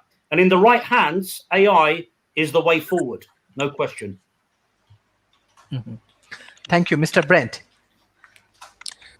Yeah, I think that something that I touched on earlier that is of utmost importance is the idea of expansion, expanding our networks, expanding our perspectives, and, expanding our comfort levels. And I think that, leaning into all these things is really important as the future comes within our grasp. And I think that breaking down these barriers that we have between different people, different cultures, different nations, through the tools that we have currently and the tools that are going to continue to arise in front of us as time goes on is going to be a really great thing. And we can either be those textile workers during the pre-industrial revolution that held things back, or we can realize that those people really didn't benefit the progress of the world, in that as things progressed as a society, more opportunities did arise. And so rather than being crippled by fear, I think that we need to figure out how we can all help each other overcome these things. Thank you, Mr. Brent. Mr. Tom. Well, I think, in general, AI is here. It's coming. It's going to be a more and more a part of our lives. And so it's good to get a handle on it and to understand how it will infiltrate everything, and to really fine tune your problem finding skills. But I think more important, what we need to do right now is, again, remember what it meant to be human, and join this organization, this NGO that we are working on, and we will unveil in a big way in 2021, TAFFDS.org, TAFFDS, the Transdisciplinary Agora for Future Discussions. And it is a platform specifically for young people, to give them a platform and to give them a credentialed membership. Because there's many people, and we're starting in Africa, but this is going to be a global thing. There's so many young people that don't have the resources to get the advanced degrees, but they have species-saving ideas and the ways to thwart our existential threats, and they need to be heard, and we need to give them a platform to be heard, and that's what this is all about. So join us at TAFFDS.org, and right now, because when we unveil it in 2021, it'll be so much more structured. But right now, we just need people in. We need ideas, and it is specifically dependent upon and intended to serve young people who have brilliant minds, because we need brilliant ideas. And so join us there and help us fix the future. Thank you, Mr. Tom. This is really, really nice discussions, and in the futures we're gonna arrange more intellectual discussion like this. Thank you, everyone, for your valuable time. You bet. Thank you. It's been a pleasure. Sharif. Thank you. Bye bye.